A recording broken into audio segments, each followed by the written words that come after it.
same time an exhilarating experience and a potentially terrifying responsibility.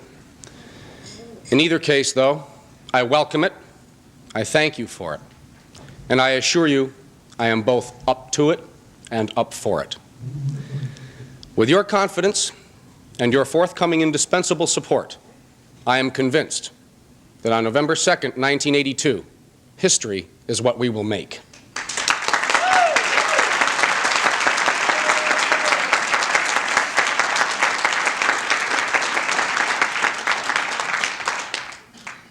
In the coming months, the press, the public, and the opposition will perceive me as speaking for you. And by all the rules of traditional power politics, it would seem that my having received this nomination would entitle me to speak for you. But we are not politicians, we're libertarians. Therefore, let it be clear to those who would consider us to be just another party, or simply one more collection of special interest politicians, that the distinction between a politician and a libertarian is a clear and an important one. Politicians claim to speak for just about everyone and anyone, the choice often being a function of the characteristics of the group they happen to be addressing at the time. But libertarians make no such pretensions. Besides the right to speak for individuals who have positively authorized it, libertarians recognize that they have only the right to speak for themselves, and that when we do so, what we speak of and for is liberty, the inalienable right of every individual to think, act, and speak for himself.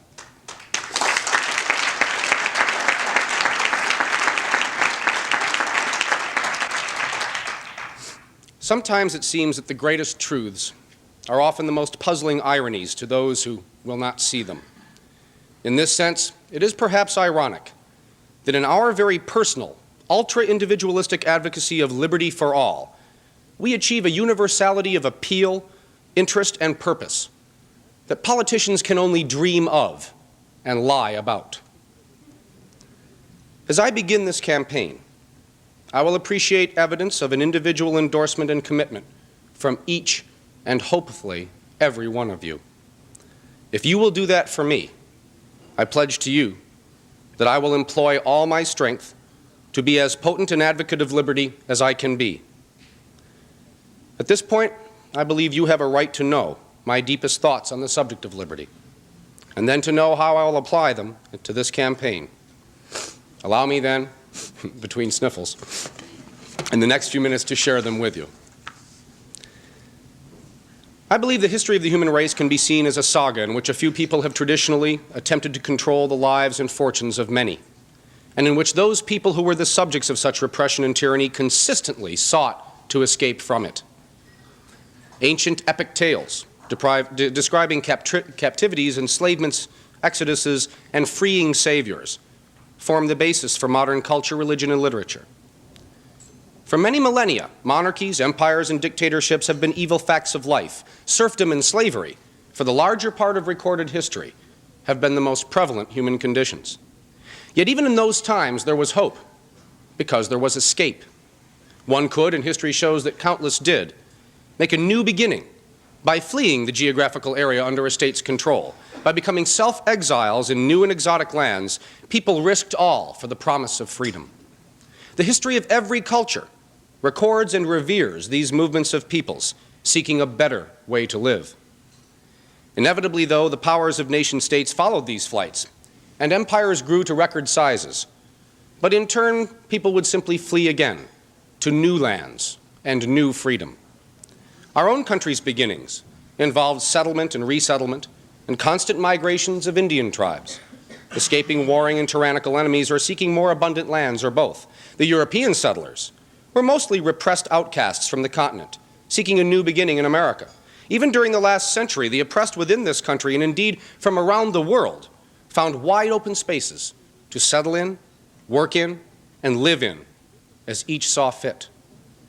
Indeed, this country's call to the oppressed lasted much longer than that from other areas of the New World. Tolerance, diversity, freedom, and individual responsibility were the hallmarks of a country which was conceived in liberty. Our party's symbol, the Statue of Liberty, was inscribed with a message which was taken seriously and literally by the oppressed people of the time. Give me your tired, your poor. your huddled masses yearning to breathe free, I lift my lamp beside the golden door.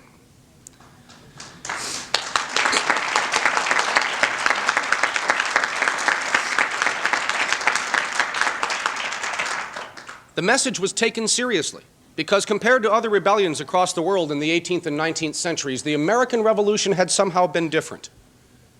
Other uprisings merely replaced monarchies with dictators, substituting new tyrannies for old.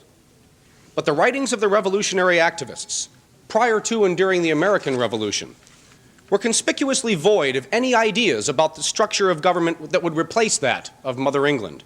Indeed, it appears that the American Revolution was fought more for the idea of eliminating tyranny than for the idea of replacing or substituting tyrants.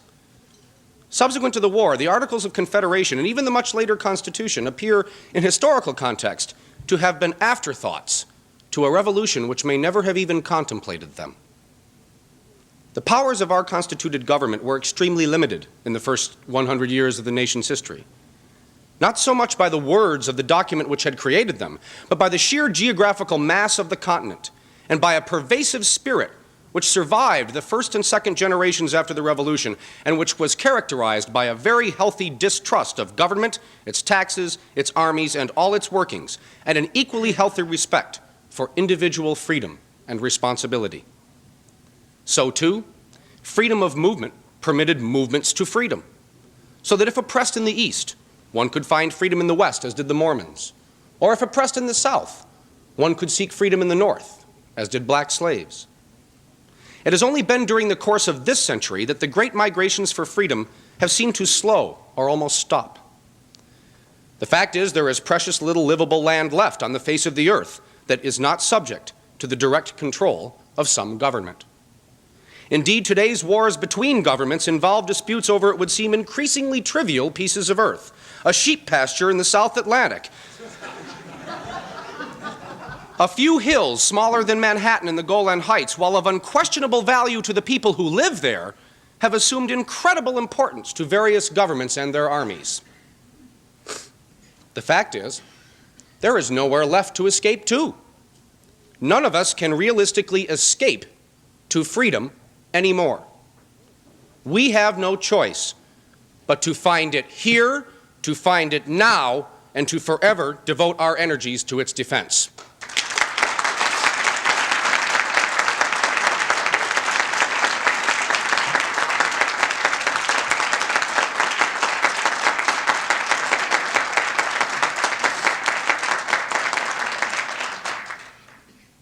For this reason, I view the growth of the libertarian movement as an entirely new phenomenon in human history.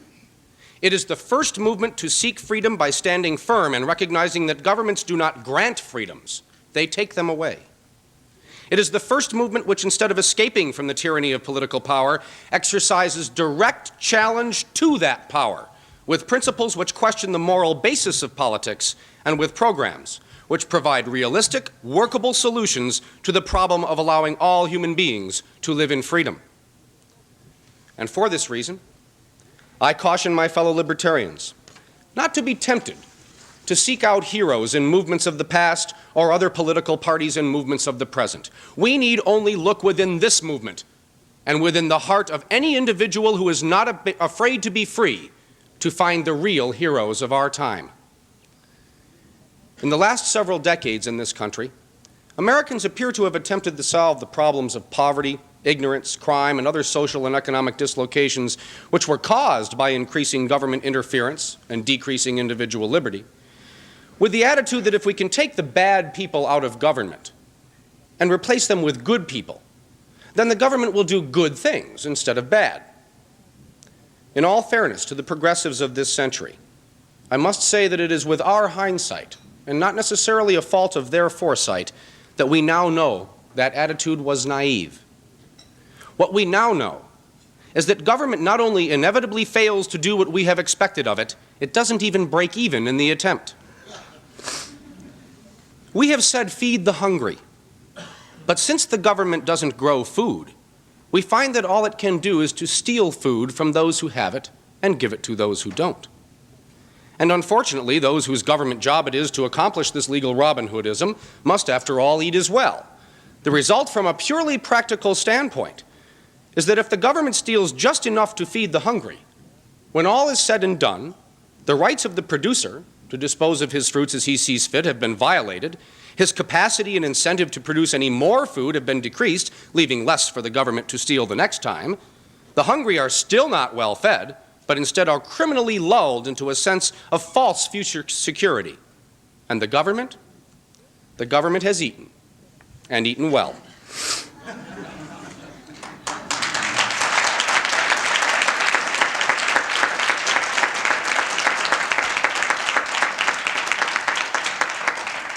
Of course, the logical extension of this activity eventually is a hungry farmer, a still hungry consumer, and a well-fed bureaucrat.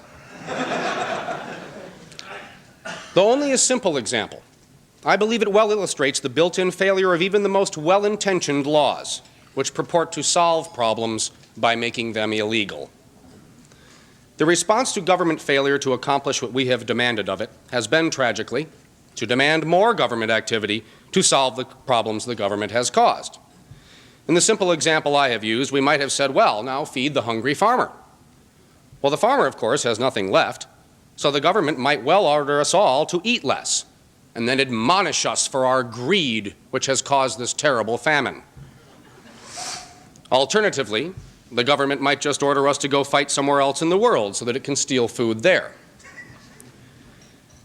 This destructive and inhuman process has progressed in nations all over the world, including this one, to the point where I would state the opinion that the majority of activity in governments around the world today consists largely of causing more problems in the naive effort to correct problems caused by the government in the first place.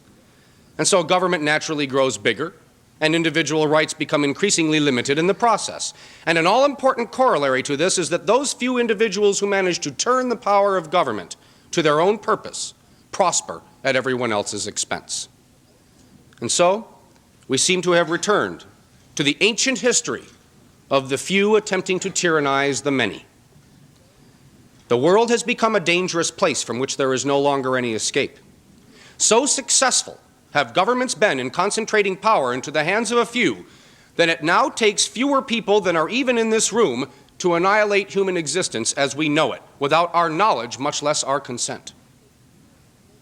The basis for our government's promise of security for our future is in its policy of readiness to kill or be killed, euphemistically called first strike capability. Well, we propose the libertarian alternative, born of the reason of the individual instead of the insanity of political power. Our future security depends not on our readiness to kill or be killed, but upon our willingness to live and let live.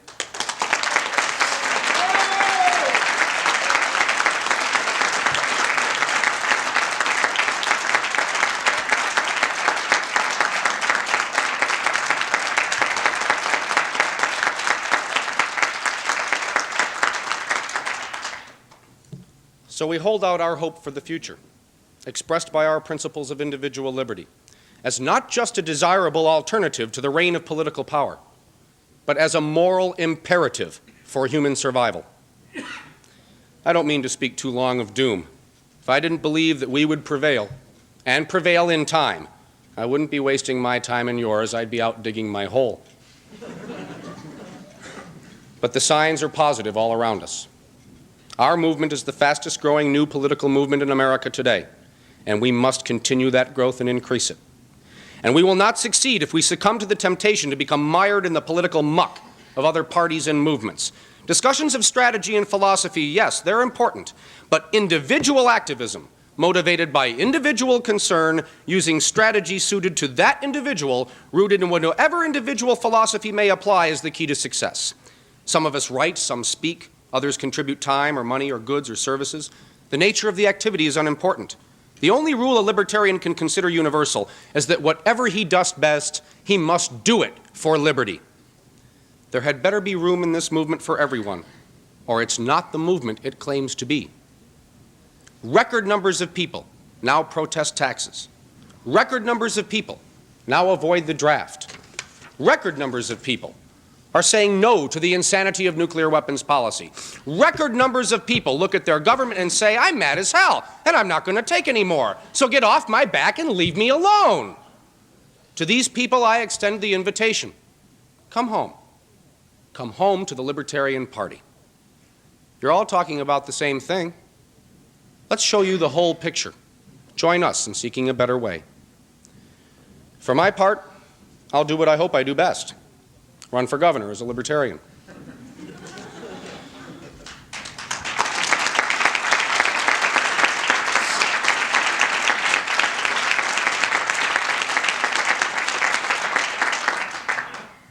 In the process, I'll do what I think we're all best at. I'll speak the truth that makes us free. When they speak of taxes, I'll speak of theft.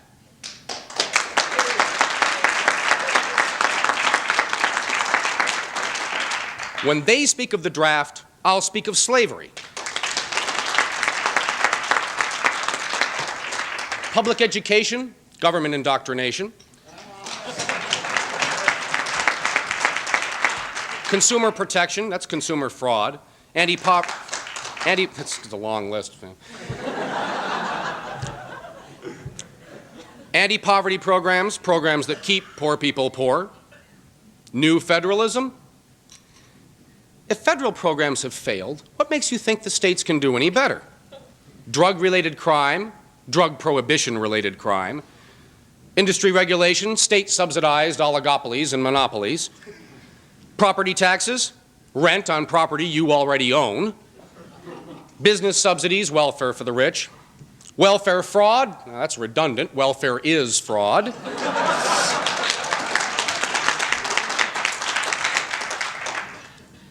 It's true that this is a statewide election, but I won't hesitate to speak on any issue appropriate to any forum. I'd like to take a moment now to have a look at some of our potential adversaries. It's my favorite part. Lou Lehrman. Lou tells us he's a self-made millionaire. From time to time, he likes to dabble in libertarian-sounding economic rhetoric, like many other fans of supply-side Reaganomics. Beware the statist in libertarian clothing. Where would you be today, Lou, in your drugstore chain? Without professional licensing, drug regulation, Medicaid subsidies, the FDA, the DEA, the Department of Health and Human Services, and scores of other government programs which have kept the prices you charge high, have erected barriers to new competitors who might enter your market, and have filled your cash registers with tax dollars.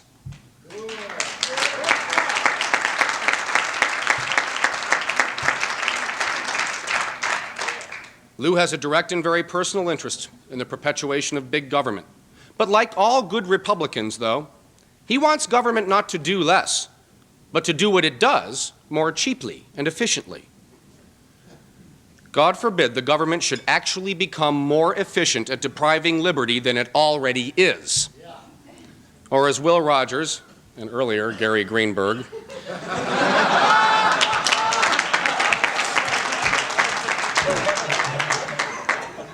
once observed, it's a good thing we don't get all the government we pay for.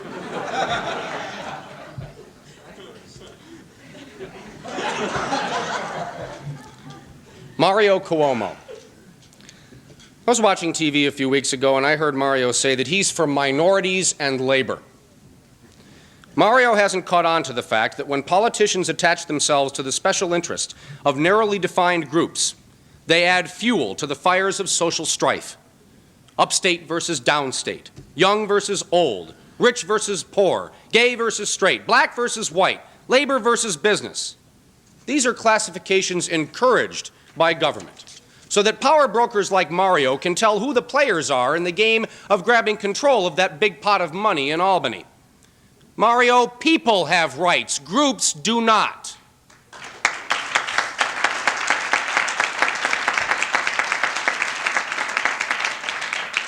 I represent no special interest, save the interest of each individual in his ability to peaceably determine his own destiny.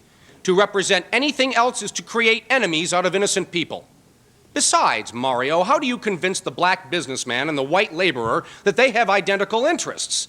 It seems to me the only thing I'm certain they ought definitely to have as a common interest is the defeat of politicians like you who play upon class and racial differences to acquire personal political power. Ed Koch.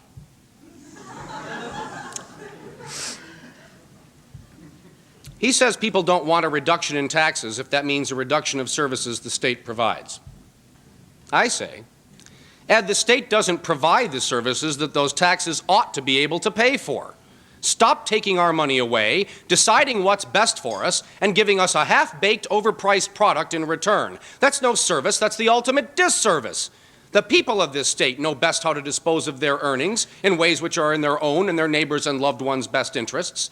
You don't even know me. How dare you pretend to know how to spend my money better than I?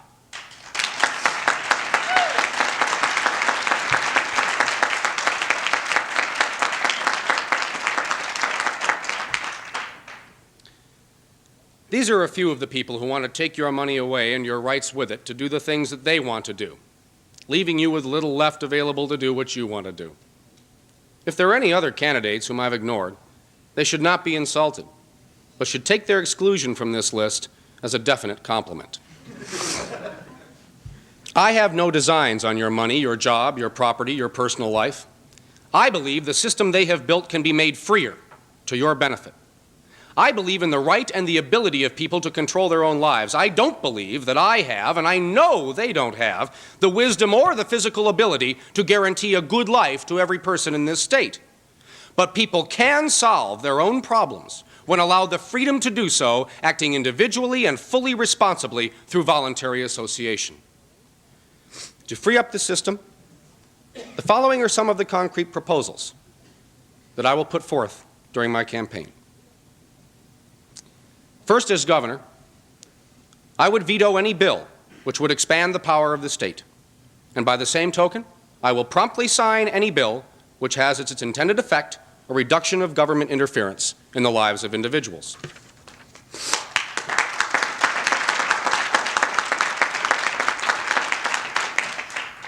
As governor, I will regularly and routinely grant executive pardons to those immorally jailed for the commission of victimless crimes. People have the right to learn from their mistakes. No one has the right to deprive another of his liberty simply because he does not approve of that other's potentially self-destructive behavior.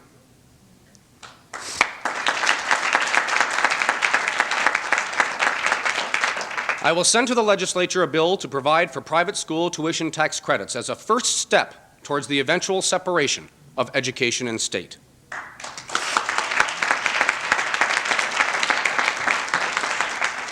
Not only is the quality of state education declining along with SAT scores while taxes to support it increase, but a system in which high-quality private education is available only to the rich is inherently unfair. I propose that this bill, along with another, to repeal compulsory education laws, can make a significant beginning towards returning both decision-making ability and the means to finance it to those who should rightfully have it, individual parents and students. We are no longer fooled by the state into believing that irrelevant curricula, windowless schools, armed hallway guards, teachers who exercise corporal punishment and who carry weapons for defense, and large numbers of graduates who are functional illiterates, that all these things constitute education. I will urge the repeal of all rent control and rent stabilization laws.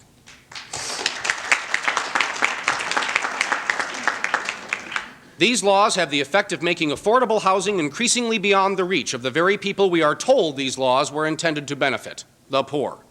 Anyone knows who lives in a rent-controlled apartment that he dares not move, since the artificially low rents affected by rent control apply only to current tenants, not to new ones. Overall, the tragic effect of such laws is to discourage freedom of movement, discourage investment in new housing and in renovation of old buildings, and to create gross inequities and distortions in rents paid for premises occupied. If ever a government program were designed to establish and to maintain ghettos, rent control is it.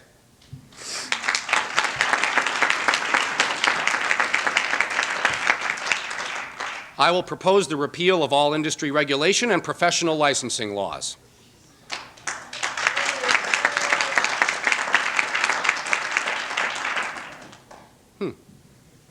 I've been called a fire breather before, but I didn't know my reach was that far. Is that going to be all right? Yeah. Okay.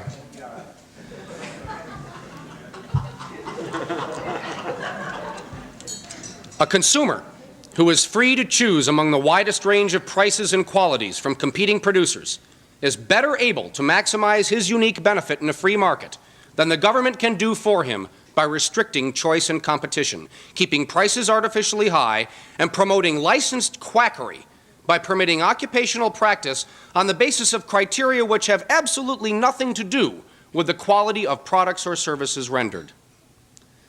I will propose total deregulation of the health, psychiatric, and elderly care industries. I will also propose the shutdown and sale of state-owned facilities involved in these industries. Such state interference today constitutes a wholesale violation of the rights of the ill and the elderly to choose from competing private institutions which might cater to their individual needs. No one knows better than my friend Vicki Rohrer of Cortland how state law has worked to make individual concern and care for the less fortunate in our neighborhoods not only difficult, but illegal. Finally, the fuel for government expansion and the ultimate violation of individual liberty is the personal income tax. Accordingly, I will push for its repeal, not just for some, but for all residents of this state.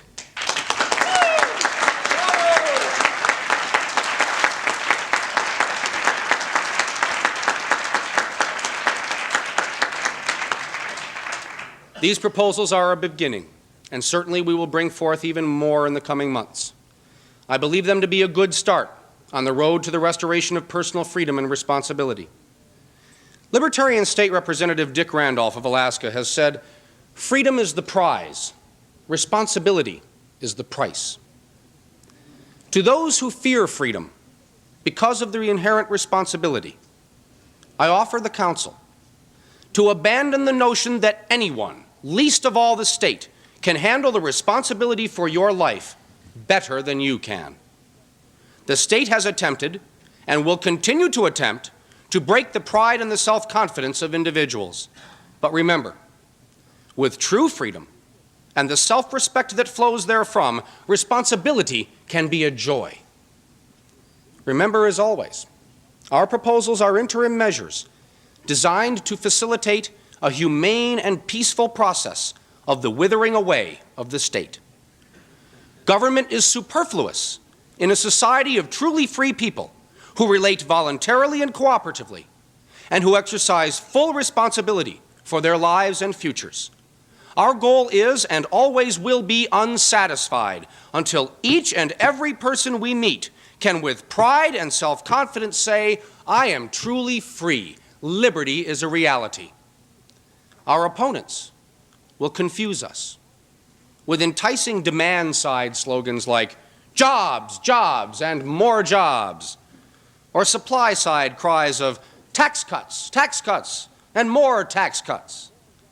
But we will clear the air with the real issue, the issue that we will insist be at the center of this and all future election campaigns forevermore: liberty, liberty, and more liberty. Thank you.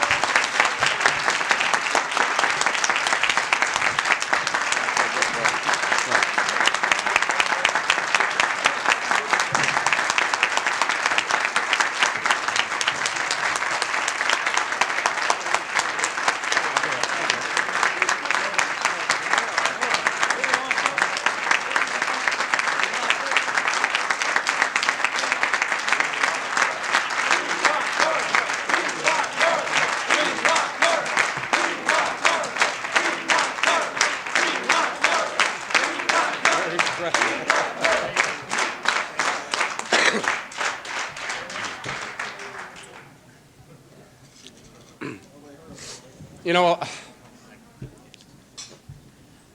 it wasn't too long ago when someone suggested I run for governor, and I said yes.